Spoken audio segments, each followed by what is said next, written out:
Hearing to order. The committee meets this morning to consider the nominations of Mr. Franklin Parker to be the Assistant Secretary of the Navy for Manpower and Reserve Affairs, Dr. Agnes Schaefer to be the Assistant Secretary of the Army for Manpower and Reserve Affairs, Dr. Ravi Chaudhary to be the Assistant Secretary of the Air Force for Energy, Installations, and the Environment, and Mr. Frank Calvelli to be Assistant Secretary of the Air Force. I thank the nominees for their long careers of service to the United States and their willingness to assume these important roles. I would also like to welcome the family members who are with us today. Mr. Parker, I welcome your wife, Anne, son, Franklin, and daughter, Diana. Dr. Schaefer, I welcome your husband, David. Dr. Chaudhary, I welcome your wife, Uma, and daughter, Nina. And Mr. Calvelli, I welcome your wife, Melissa. Mr. Parker, you are nominated to be Assistant Secretary of the Navy for Manpower and Reserve Affairs. If confirmed, you would be the principal advisor to the Secretary of the Navy with overall supervision of a number of areas, including military and civilian personnel policy, military readiness, quality of life and health care programs, and the Sexual Assault Prevention and Response Program Office. You are well qualified, having held this position previously during the Obama administration, in addition to your long career as a legal counsel both in and out of government. Our naval forces are maintaining an extremely high operations tempo across all areas. As such, the issues of readiness and retention are increasingly important challenges for the department. And fostering respect within the ranks, including supporting diversity and inclusion, eradicating extremism, and addressing sexual assault and harassment must be a priority.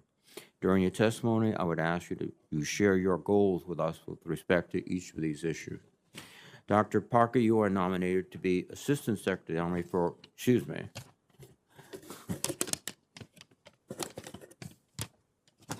Dr. Parker, you are nominated to be Assistant Secretary of the Army for Manpower and Reserve Affairs. You bring a considerable academic background to this position, including your leadership on dozens of RAND studies assessing various military personnel policies and programs. I would like to know what lessons you plan to bring from those experiences to this position. If confirmed, you will serve as the principal advisor to the Secretary of the Army with overall supervision of America's military and civilian manpower policy, reserve component affairs, human resources, force structure policy, and other critical matters as part of the Army senior leadership. I hope you will discuss the challenges you see for this position and your plans for meeting them. Dr. Chaudhary, you are nominated to be Assistant Secretary of the Air Force for Energy, Installations, and the Environment.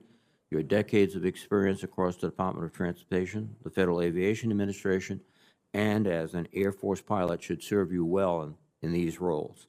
Climate change and extreme weather have already cost DoD billions of dollars in installation damages and will increasingly impact readiness and posture.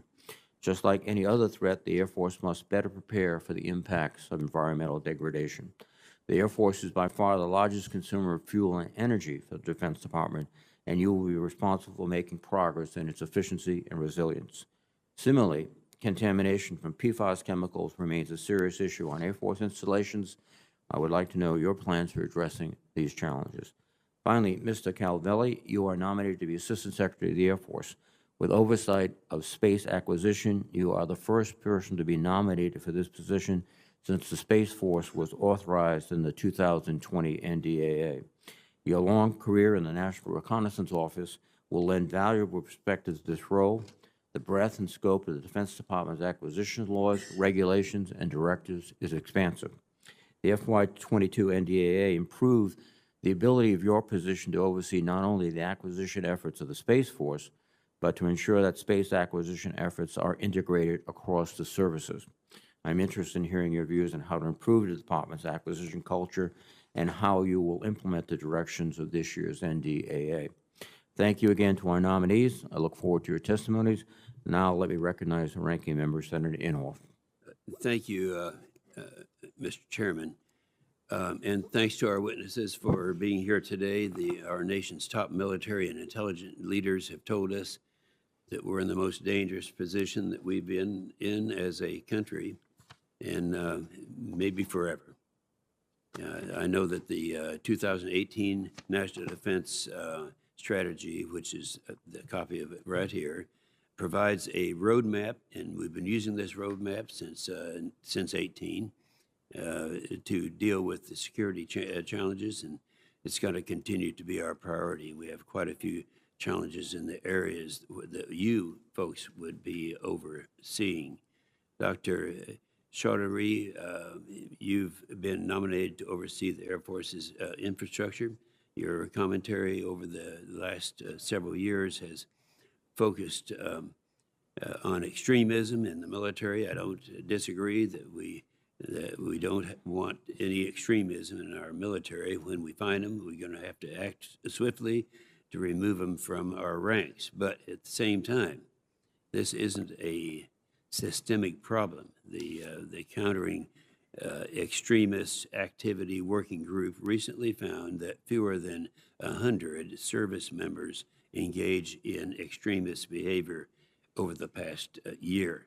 So when our leaders talk, or the people nominated to serve as leaders, like yourselves, call service members extremists, and the vast majority of them aren't, I get worried about the message that you're sending to the people who would be there to lead. So I would like to discuss this more with you today.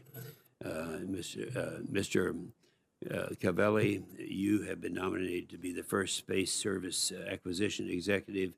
Congress created this job over 2 years ago, and as I've reviewed those individuals who will be involved in it, you certainly have the credentials that very few other people have.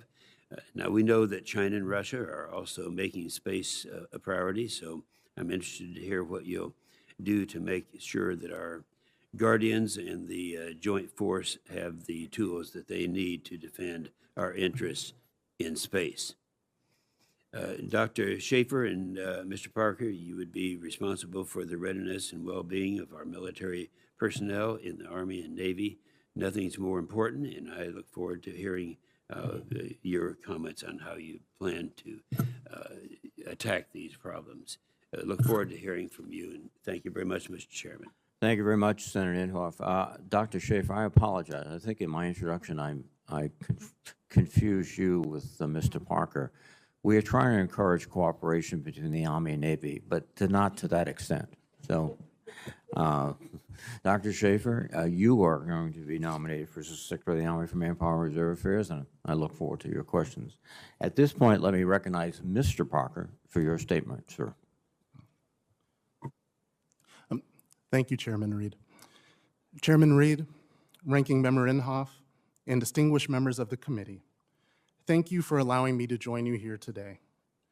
I am honored by this opportunity to appear before you regarding my nomination for the position of Assistant Secretary of the Navy for Manpower and Reserve Affairs.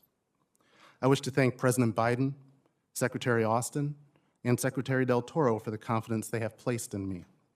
In addition, I wish to thank my wife, Anne, my son, Franklin, and my daughter, Diana, for their enduring and unwavering support. There is no greater calling than service to others. Service for the benefit of another, service without promise of reward, service for something greater than each of us, but for all of us. For me, this lesson was taught not solely by words, but by example. The example of my father, Franklin Parker, a former Air Force munitions officer who volunteered to serve his nation in Vietnam at the height of conflict. The example of my uncle Glenn Parker and cousin Frank Harris, also Vietnam veterans who each served distinguished careers in the Army and Air Force respectively. In addition, I learned the value of service from the example of my grandfather, Fred Curls, who not only served in the National Guard, but dedicated his life afterwards to service in the civil rights movement and to inspiring others to achieve what they believe. No one exemplifies this notion of service more completely than our women and men in uniform and our civilian personnel who complement and support them. Through their courage, dedication, and skill, they comprise the world's greatest fighting force. Through their commitment and sacrifice, they help guarantee the freedoms we enjoy and the way of life we cherish. Through their character, they present America's best foot forward to the world.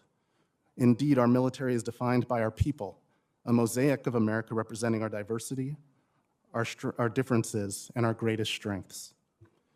Mr. Chairman and members of the committee, it is a privilege to be considered for this opportunity to serve our sailors, Marines, and our Department of the Navy civilian workforce.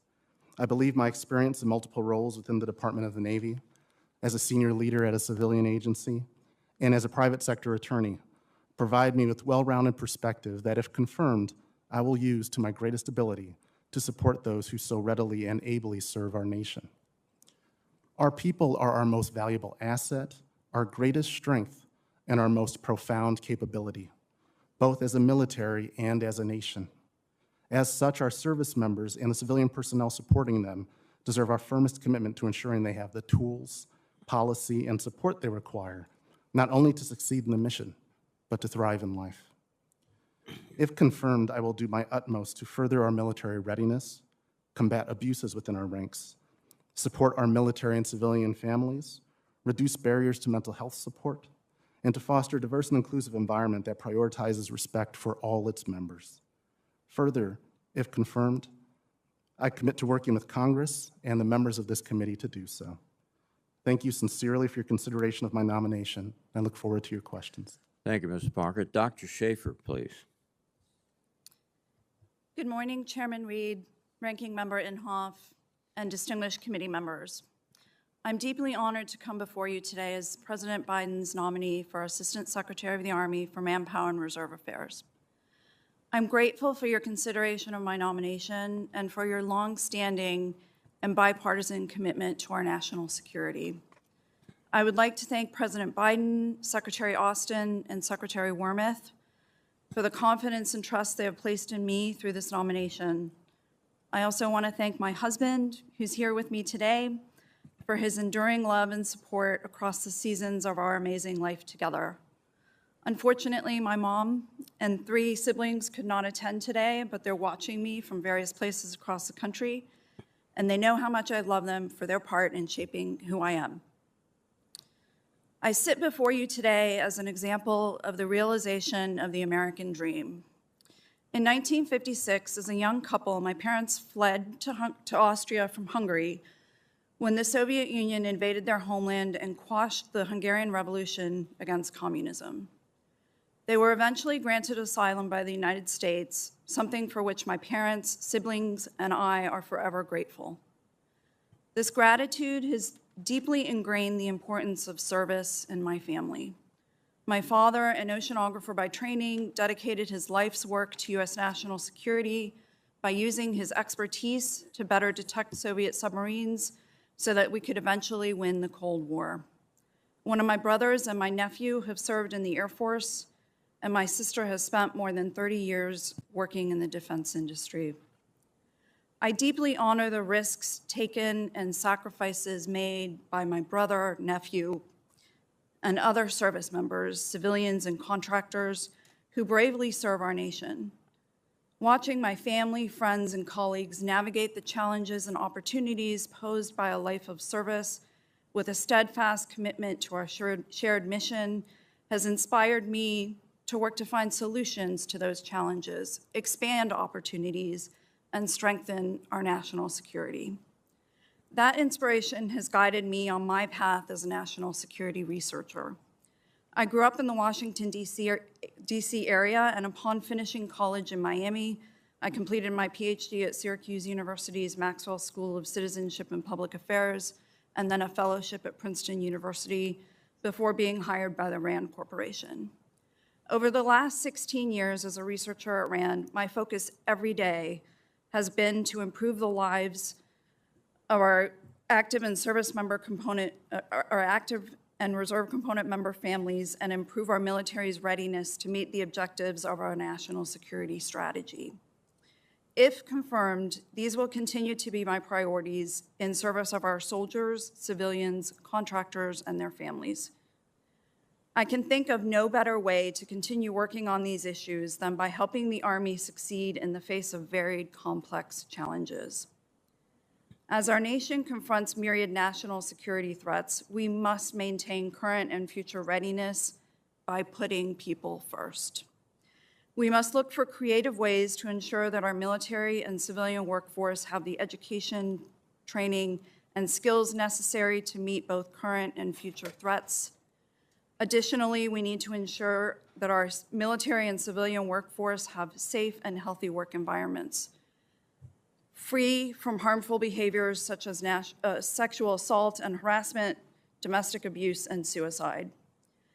Finally, we owe it to our workforce and their families to help them enjoy the highest quality of life possible.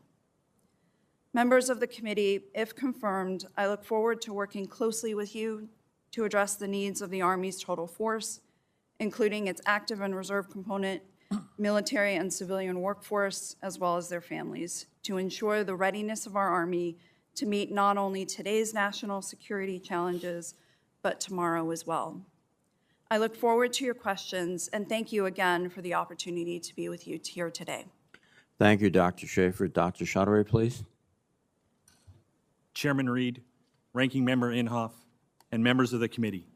It's a privilege to join you today in consideration for the role of Assistant Secretary of the Air Force for Energy, Installations, and the Environment. I'm humbled by the confidence President Biden, Secretary Austin, and Secretary Kendall have placed in me, and I extend my heartfelt gratitude to them. I would also like to acknowledge my family today for their love and support, starting with my parents, who are watching from my hometown in Minnesota, my brother and former state senator, Ravi Chaudhary, and my sister, Dr. Bala Chaudhary, a professor at Dartmouth University. Like many immigrant families, my parents came to this country over 50 years ago in pursuit of the American dream and share a remarkable story of patriotism. I'm grateful to my son, Christian, who's watching from Penn State, and my daughter, Nina, a high school senior and aspiring aerospace engineer who is with us today. Both of you have lived your lives on Air Force installations and know that the challenges military children face. To see a headline on TV followed by endless uncertainty and waiting, and watching your dad go out that door and hear the jets roar. I love you both. Of course, I cannot thank my lovely wife and eternal anchor, Uma, enough. Alongside me over decades of service, she shares a deep understanding of life on Air Force installations, as well as the sacrifices military families make when they serve, especially during times of war. I'm humbled to have the opportunity to continue a career of service, one that began 30 years ago at the Air Force Academy. I spent a little over 2 decades on active duty, where I led a variety of critical mission sets as an Air Force pilot and aerospace engineer. From launching the first GPS constellation to leading critical flight tests and combat operations, these missions afforded me the opportunity to work at many different installations and understand their needs. I've had the honor of serving in operational flying wings, training bases, test ranges, space and logistics centers, and of course flying into and out of overseas and forward locations. As a result of these experiences, I gained a deep understanding of the vital role installations play in the readiness of our joint force. My service also brought me to the Pentagon, where I worked on high-level strategy, force posture, budget, and transformation of the total force. Later, I had the privilege of serving as a senior executive at the Federal Aviation Administration, where I was responsible for leading a team of regional administrators and a federal workforce of over 1,000 employees. Among my diverse responsibilities, I oversaw the transformation of major federal facilities and airports, including projects that reduce carbon footprint and increase environmental stewardship, and brought innovation to our nation's space program. My duties required interagency collaboration with DoD, EPA, Department of Interior, as well as state, local, and tribal governments on complex issues ranging from navigation and spaceports to protection of our natural resources. If confirmed, these executive experiences will arm me with the skills to be successful in the Department of the Air Force. Air and Space Forces deliver combat power from their installations. Consequently, the resiliency of our bases, especially at forward locations, is of utmost importance to military readiness and execution of the National Defense Strategy. Furthermore, technological advances also mean that we can no longer assume installations are a sanctuary from threats across all domains. Ensuring a resilient, hardened, and dispersed network of installations creates ambiguity for potential adversaries, complicates targeting, and presents operational dilemmas for those who threaten U.S. national interests. Additionally, extreme weather events and other climate-related effects adversely impacting installation readiness. Furthermore, the speed, range, and flexibility of air and space power is dependent upon the amount of energy it can supply and sustain. Therefore, the more efficiently the Air Force manages its operational energy, the more effective it will be in delivering effects for combatant commanders. In closing, perhaps the greatest qualification I have occurred a little over 30 years ago when I walked up the ramp on my first day at the Air Force Academy. My story is an airman's story. It's a guardian's story. On the 75th anniversary year of the department, you have my pledge that, if confirmed, I will work hard for every day for the airmen, guardians, and their families who serve. Thank you for considering my nomination, and I look forward to your questions. Thank you very much, Doctor. Mr. Calvelli, please. Good morning, Chairman Reed, Ranking Member Inhofe, and members of the committee. Thank you for the opportunity to appear before this committee, and thank you for recognizing the importance of space acquisition by creating this new position. If confirmed, I would be honored to serve as the first Assistant Secretary of the Air Force for Space Acquisition and Integration. Thank you to President Biden and Secretary Austin for supporting my nomination, and thank you to Secretary Kendall and Undersecretary Jones for having confidence in my abilities. I'm excited about this opportunity, and if confirmed, will drive the direction of the acquisition for the Space Force. Having served 30 years at the National Reconnaissance Office, 8 years as its Principal Deputy Director and Deputy Acquisition Executive, if confirmed, I will bring my leadership running large organizations and leadership driving successful space acquisitions to the department and to this new critical position. As you know, we are at a critical juncture for our defense space architecture, and there is a real sense of urgency to act. The nation needs to outpace its adversaries and maintain the technological advantage we get from space. The nation needs to integrate its space architecture with other warfighting domains to give its warfighters an advantage. The nation needs to make its space architecture more resilient so that it can be counted on during times of crisis and conflict, and the nation needs to do this with speed. If confirmed, I will look to drive speed into the department's space acquisitions in order to get new capabilities into the hands of the warfighters faster. From my experience and my expertise in space acquisition, speed can be added into acquisitions by ensuring requirements and analysis are coordinated and completed well ahead of capability need, by driving early technology risk reduction and research and development of new capabilities to reduce risk when we get to the acquisition phase, by utilizing the right acquisition strategies, the right contract types, and the right contract incentives that incentivize speed as well as successful contract execution, driving cost and schedule realism into proposals that we receive from industry, acquiring smaller systems for space, driving our ground systems to be more open architectures while developing ground software in smaller, more manageable pieces, and making sure that space and ground come together as a system with ground ready before launch so we can take advantage of what we just launched. In addition, speed and acquisitions can be helped by using existing technology in some cases, limiting contract changes and keeping requirements stable, empowering our program managers and holding them accountable for program success, holding industry accountable for results, driving an organizational focus on meeting schedule, cost, and technical performance commitments across the organization, and creating a culture of successful program execution while driving a sense of urgency. Based upon my experience with these approaches, speed can be added back to our space acquisitions and capability can be delivered to the warfighters quicker. If confirmed, I will also continue to drive towards a more resilient space architecture. Being out of government for the last year, I will quickly if confirmed, I will quickly catch up on today's progress and on current threat assessments.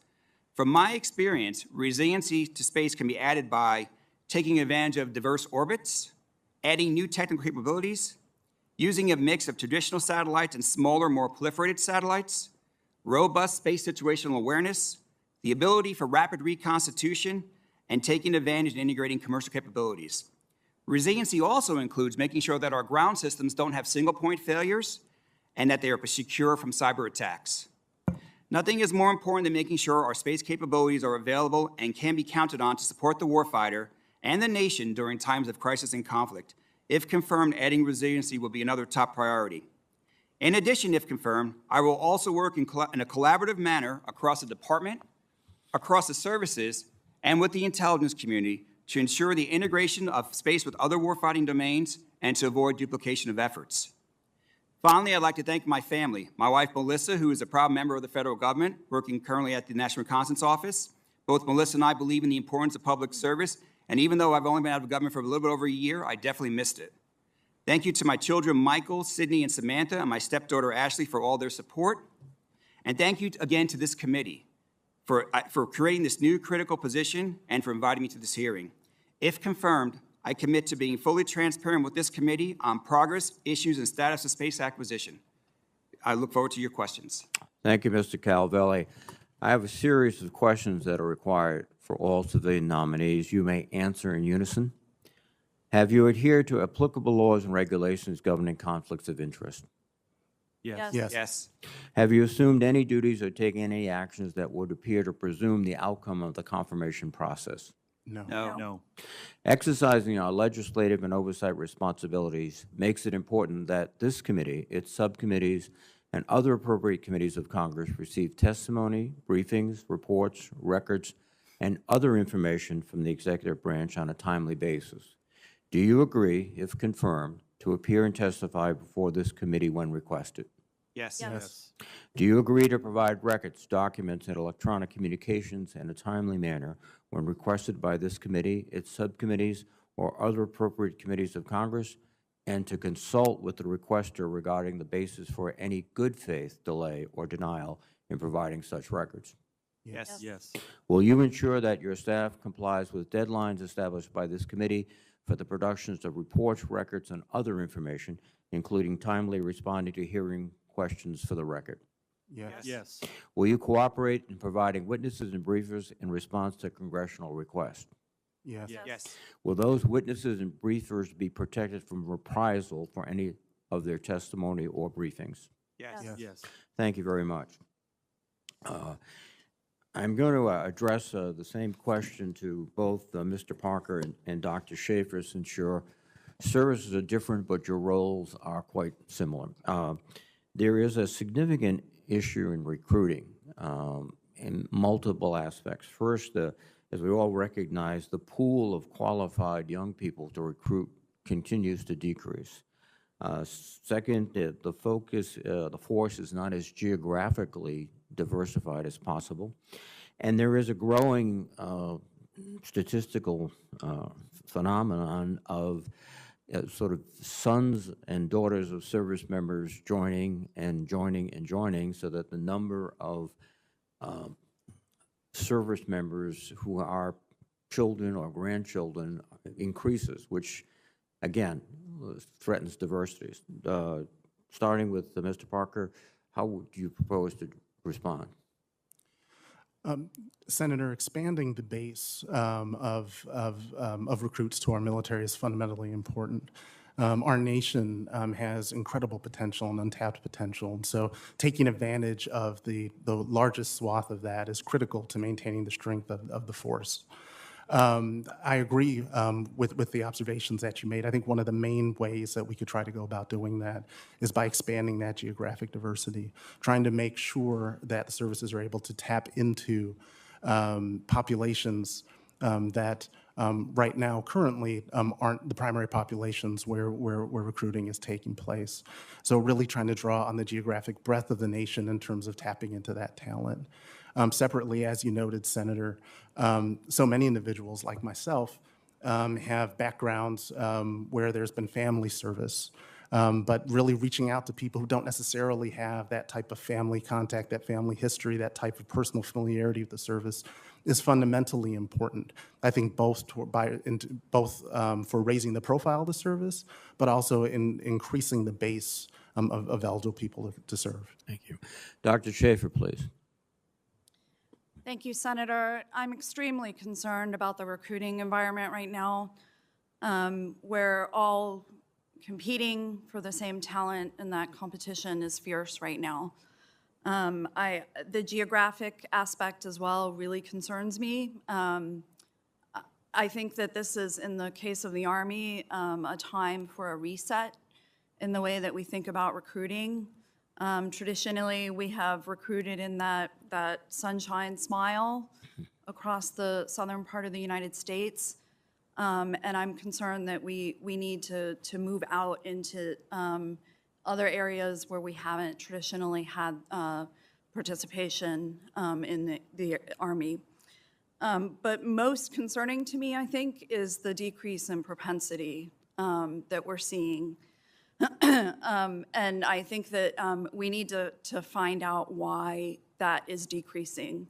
And I think that we need to make the Army more relatable to the American public, and push out to those areas such as the Northeast and the Midwest, where we're not seeing the numbers of recruits that we would like to see. And I think that that's partly because we don't have many installations in those areas, and people don't see folks in Army uniforms walking down the street, or they don't know anybody in the Army. And we need to change that. So I absolutely share your concerns about this. Thank you very much. Dr. Chaudhary, as I indicated, and as you well know, the Air Force consumes the most hydrocarbons in the Department of Defense, and that implicates climate changes, but also in terms of military operations. We lost more people trying to get gasoline out to the troops in Iraq and Afghanistan than in many other circumstances. So it's a definite operational factor. How can the Air Force modify the acquisition process while investing in operational energy improvements? Could you respond quickly? And my time is diminishing, so. Yes, Senator, thank you for the question. It is absolutely critical that the Air Force address operational energy as the largest consumer. I believe that if the operational energy concerns are addressed, we can be more flexible with executing operations. And with the acquisition system, I believe early involvement is absolutely critical to understanding how we can affect change and ensuring that the operational energy is addressed very early in the acquisition process and continues. Thank you very much. Mr. Calvelli, you are the first person that is going to take this position, so you're the path breaker, our pathfinder. And it just strikes me that there is enough issues within the Air Force getting satellites in space and other aspects, but you will have the additional challenge of going to other services and saying, you've got to be able to talk to me and I've got to be able to talk to you in a colloquial sense. Any thoughts on that challenge? Yes, thank you, Senator. That's going to be a really important part in terms of collaborating across the board with everyone, all the services. And I think this committee has given me an amazing tool called the Acquisition Space Council, or the Space Acquisition Council, I forget the exact name, I'm sorry. And I think I could use that tool to my advantage to bring in discuss space architecture, discuss space acquisition strategies, and discuss across the services where we need to go with the space architecture. So I think this committee has given me an important tool to take advantage of and use. Thank you very much. Senator Inhofe, please. Thank you, Mr. Chairman. Dr. Chaudhary,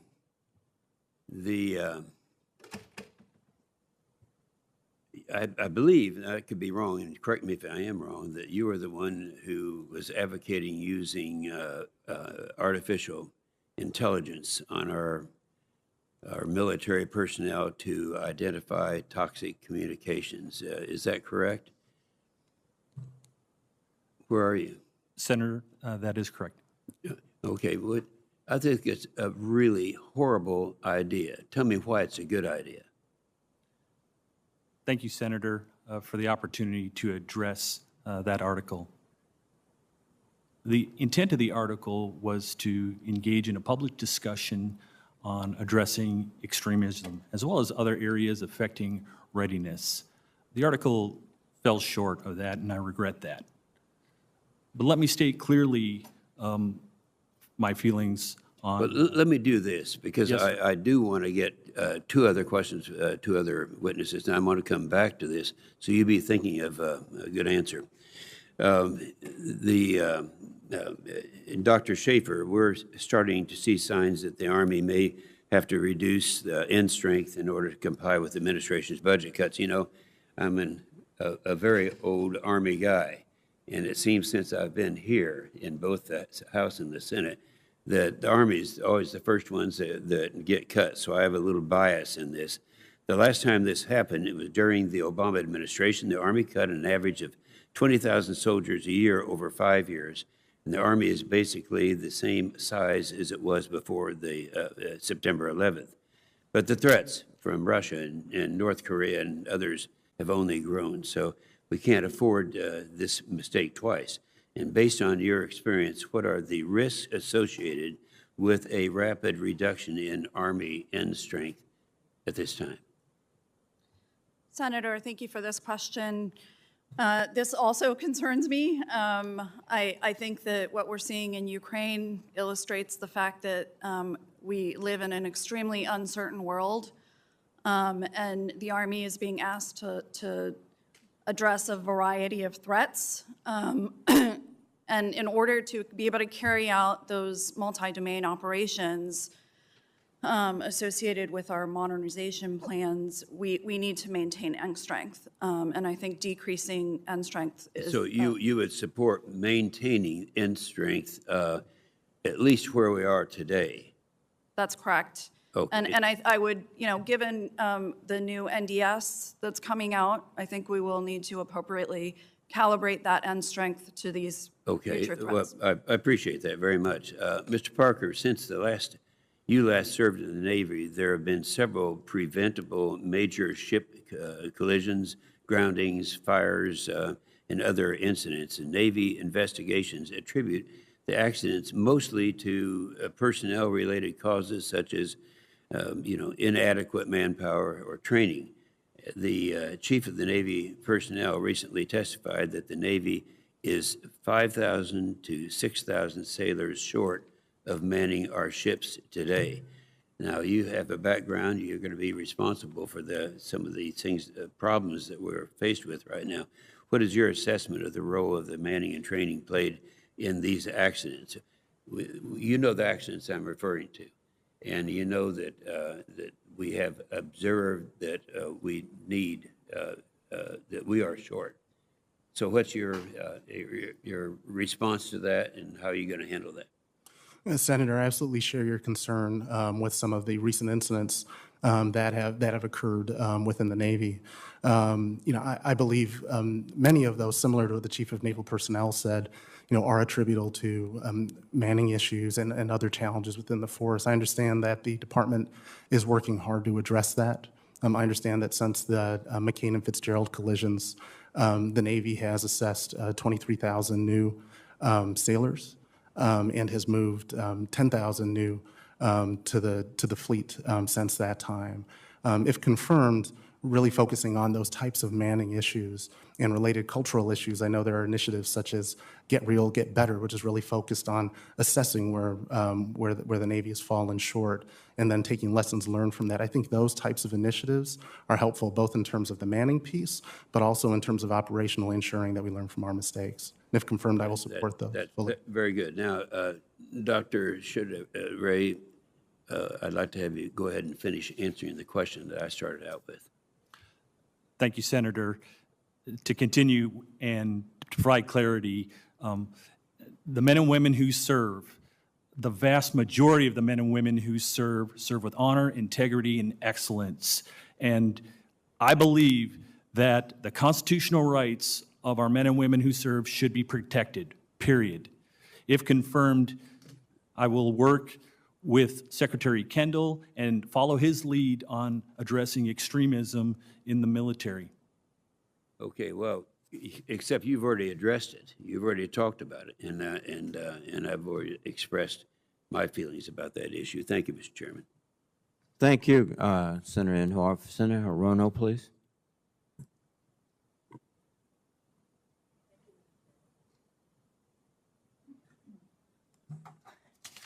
I ask all nominees on any of the committees on which I sit the following two initial questions, and you can respond in unison.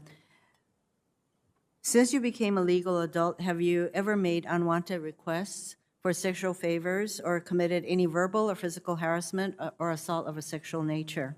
No. No. Have you ever faced discipline or entered into a settlement related to this kind of conduct? No. No.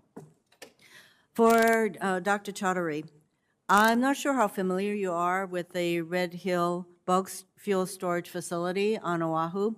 It is a massive underground fuel storage facility located 100 feet over Oahu's aquifer, which is the main supplier of water for residents on Oahu. This facility holds 250 million gallons of fuel to support military operations across the Indo-Pacific. The storage facility has contaminated the Navy's water system, displacing almost 4,000 families since December and impacting, I would say, over 100,000 residents and putting our aquifer at risk. As a result, the state of Hawaii ordered the Navy to defuel the tanks, and I plan to hold the Navy accountable to do so. Defueling must be done safely and will require additional funding beyond what is currently being provided. The state of Hawaii, through the Hawaii Department of Health, has the authority to shut down Red Hill through its permitting process. I want to be very clear that I will fully support the Hawaii Department of Health's final permit decision, which at this point, with all of the evidence and information as to how Red Hill was being operated, which will likely shut down Red Hill by denying the Navy a permit to continue operating the facility. As the Navy complies with the defueling order, DOD must come up with alternative solutions to meet our strategic fuel reserve needs in the region.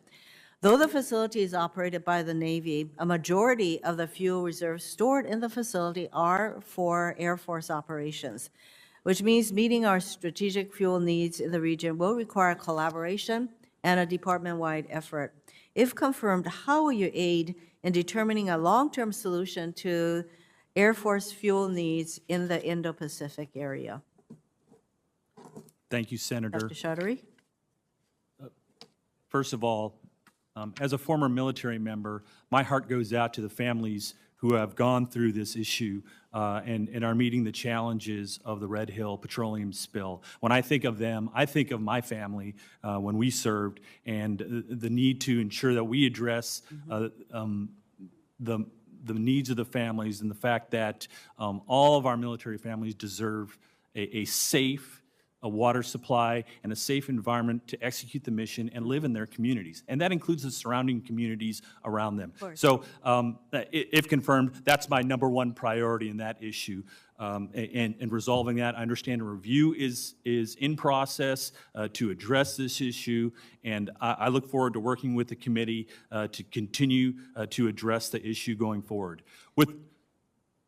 Yes, it's pretty clear to me that the Air Force, considering that they use some 40 to 70% of the fuel out of Red Hill, that they need to be part of the collaborative process to determine how the Air Force's fueling needs will be met if Red Hill is closed. So I'm hopeful that that's where we're heading. For Mr. Parker and Dr. Schaefer, Secretary Austin said today that the U.S. government is not seeing any kind of withdrawal of Russian troops from Ukraine's border, but instead continues to see Russia add to its capabilities and troops even in the last couple of days. It seems the previous indications that Russia was withdrawing troops was not accurate. As the Department of Defense pivots toward great power competition and is confronted with very real threats of conflict, how will you recruit and retain the best people with relevant skills for future conflicts? This is for both Mr. Park and Dr. Schaefer. Senator, I agree. Recruitment and retention is fundamentally important, especially with regard to critical skill sets and at this perilous time that we find ourselves in right now. I think part of the challenge specifically for critical skill sets is the intense competition with industry right now. Yeah. And so I believe we have to focus both on the accession side and the retentions piece. On the accession side, leveraging all available authorities to bring people in as easily as possible. On the retention side, really taking care of people and trying to put policies and practices in place to make the military an attractive place for them to make careers instead of moving to other opportunities. As we go forward, should you be confirmed, which I believe you will be, that we're going to need to really get down to how you are, in fact, going to be able to recruit and retain, because that has been quite a perennial problem over the last number of years that I've served on this committee. Thank you, Mr. Chairman. I do have some other questions that I will submit for the record. Thank you very much, Senator Rono. Senator Tuberville, please. Thank you, Mr. Chairman. Thank everybody being here today and your willingness to serve. Mr. Parker, you held this role in 2016 and 17. What unfinished business do you hope to accomplish, this time around? Thank you, Senator. This time around, I think the main priorities of focus for me will be readiness, retention, and respect, really, for our force. In my last opportunity to serve, it was a tremendous honor to have that opportunity to really support our men and women of the Navy, Marine Corps, our civilian personnel, and our reservists. And so to have this opportunity again, it would just be a tremendous honor to continue to be there for them in that way. But I would really focus on those three areas: readiness, retention, and respect. Making sure that we maintain readiness is fundamental to everything that the force is required to do. The retention piece is required to make sure that not only do we bring in the people we need, but that we're able to keep them in the force so that they can continue to keep us the strongest force in the world. And then the respect piece, just making sure that all our members treat each other respectfully. Thank you. Dr. Schaefer, we had a long discussion yesterday about recruiting. In your role, you're going to oversee this. It's going to be a tough chore. It has been my observation as a recruiter that some of the Army's recruitment campaigns have been ideologically driven and rather than data driven. And in this day and time, we need an Army. We need somebody that's going to fight. We need somebody that's going to love this country and fight for this country. I'd hope you'd pledge to take that data-based approach and look at it the way of give everybody that opportunity and give them the chance to do their best, because again, as we talked, we have a very small percentage of kids now, or kids or young men or young women that are really eligible to be in the military. So give your thoughts on that. Well, first of all, Senator, thank you for your time yesterday. I really enjoyed our conversation. Recruiting, as I've mentioned previously, I'm extremely concerned about the environment right now. And I think that we do need a reset on the Army's recruiting efforts to think more broadly and to be able to recruit a wider diversity of people. And I mean diversity in a very holistic sense in terms of not only representation, but geographical diversity, diversity across a wide range of backgrounds, skill sets. And I will absolutely take a data-driven approach. It is in my DNA to do that. And so I will naturally lean towards that. And Secretary Wormuth released her objectives recently, and one of them was to make the Army more data-driven, and I will absolutely do what I can to help her in that effort. Thank you. Mr. Calvelli, last year the Air Force awarded the National Security Space Launch Program, Phase 2, contracts to the United Launch Alliance and SpaceX. How many Phase 2 launches do you think we need to see in order to assess what capabilities will be needed in Phase 3? Wow, thank you, Senator, for that question. It's a great question. I don't remember the official number of launches that are under contract from the Space Force to both ULA and to SpaceX. But I know it's over several years, and so we're going to see lots of launches of Falcons as well as the future Vulcan system, both very exciting systems to work with. And I think since Phase 3 is a few years out, I think we'll have enough launches under our belt to understand what we really need to do for Phase 3. Yeah, I think that we're just now finishing up Phase 1, and we're in 1A. We're adding and getting ready to start Phase 2, and that will end up sometimes 2025.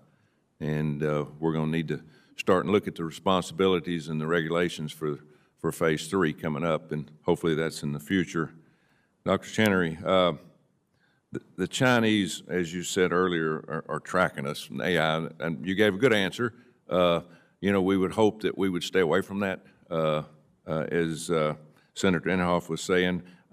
Since he asked my question, I want to ask you about our tanker situation in our Air Force.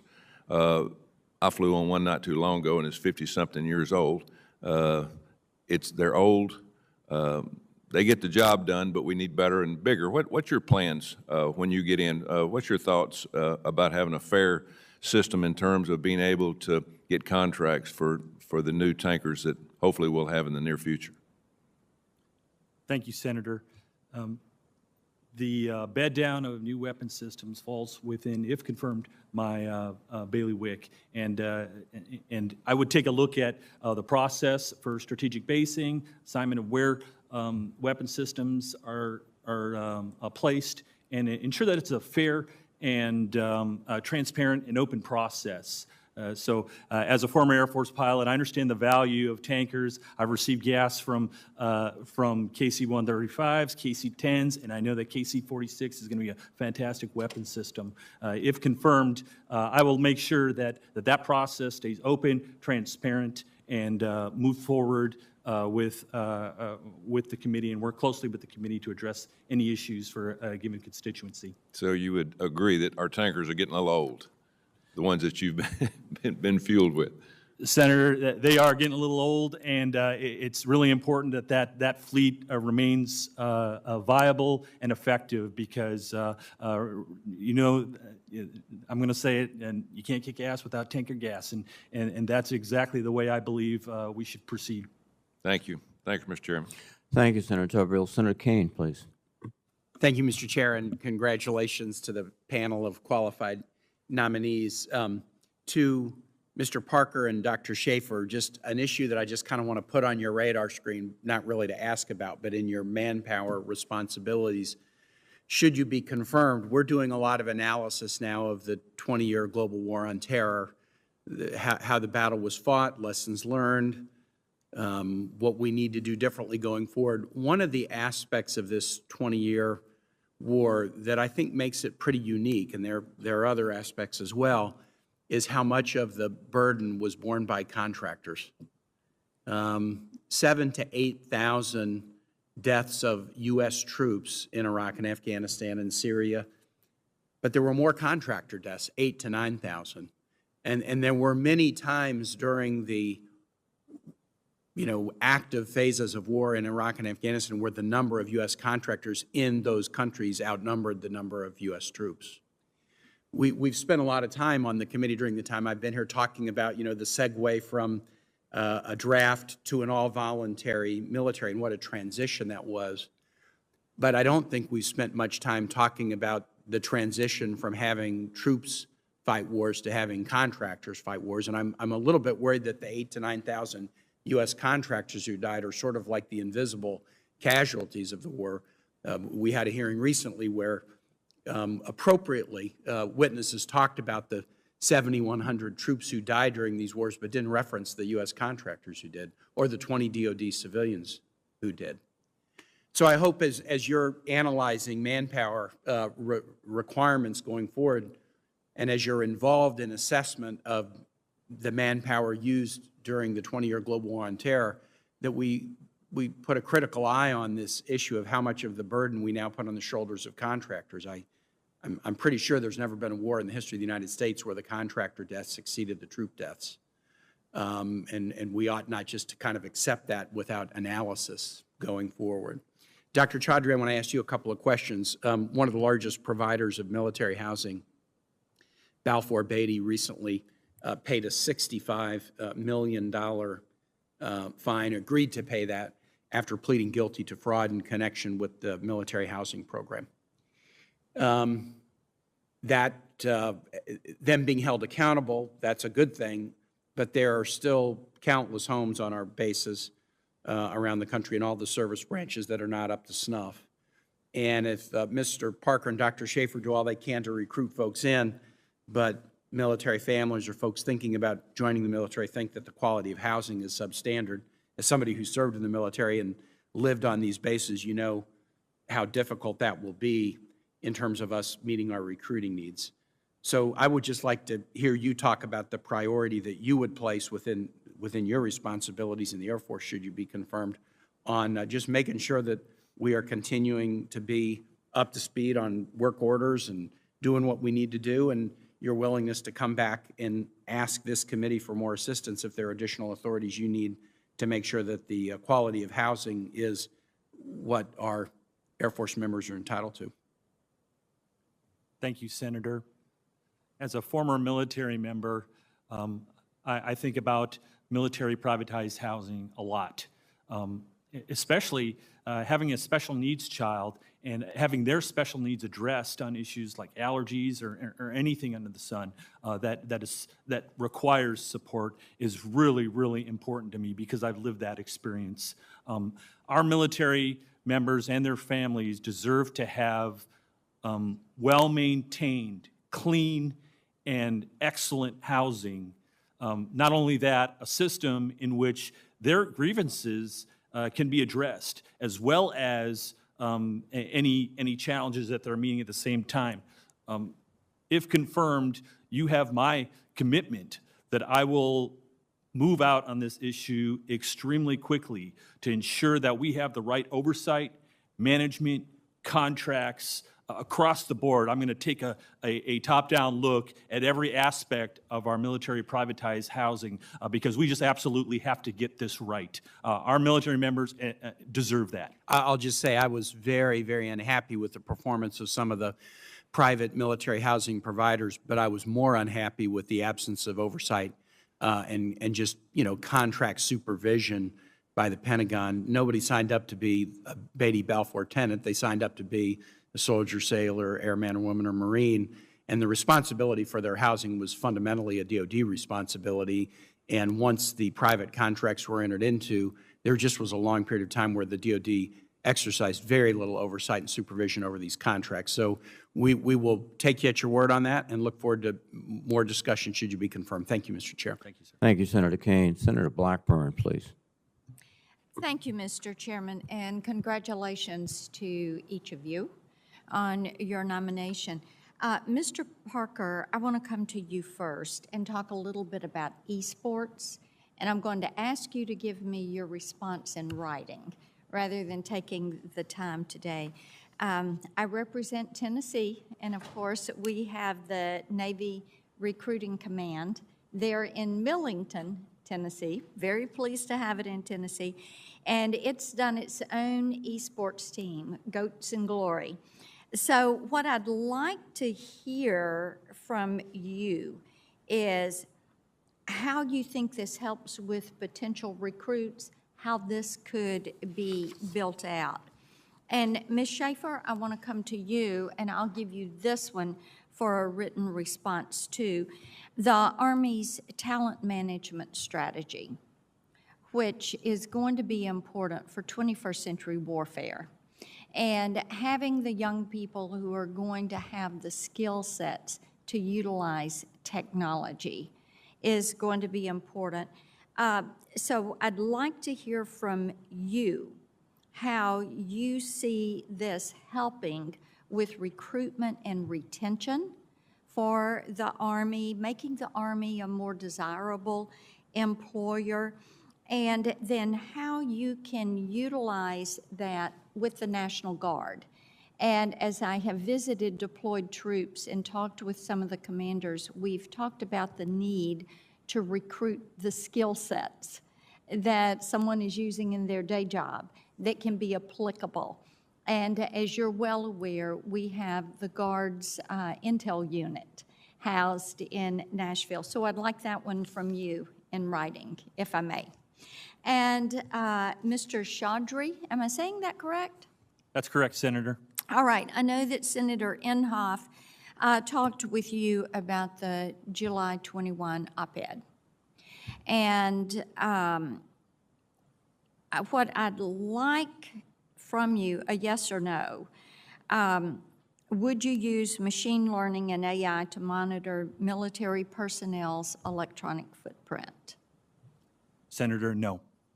You will not, okay. And we know that AI has been assessed, and this is the ACLU, to deepen racial and economic inequities. And multiple independent studies have uncovered both gender and racial bias in AI systems that are sold by Microsoft and Amazon and IBM and others.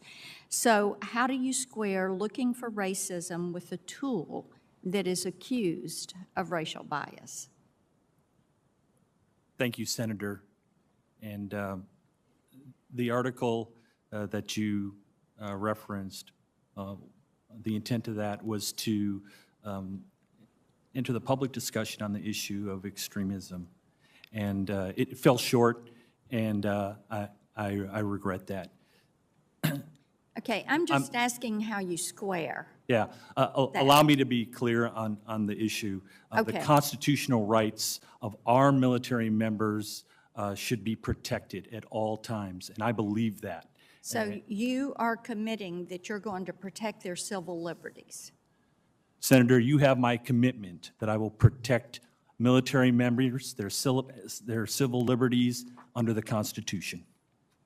Okay. All right.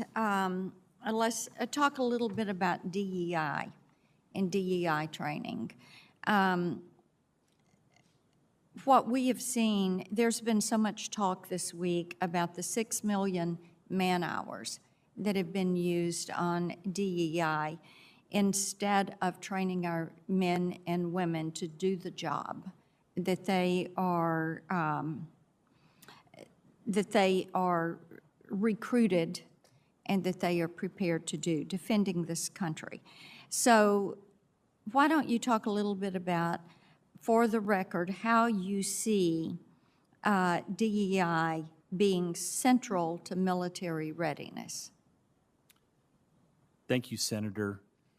Diversity and inclusion is important to our readiness because it ensures we have a force that brings in all points of views and is representative of our nation. If confirmed, I will make sure that I follow DoD guidance on diversity and inclusion and ensure that I execute programs as Okay. appropriate from DoD Do you guidance. prioritize DEI over military readiness and the ability to combat malign actors such as Iran, Russia, and China?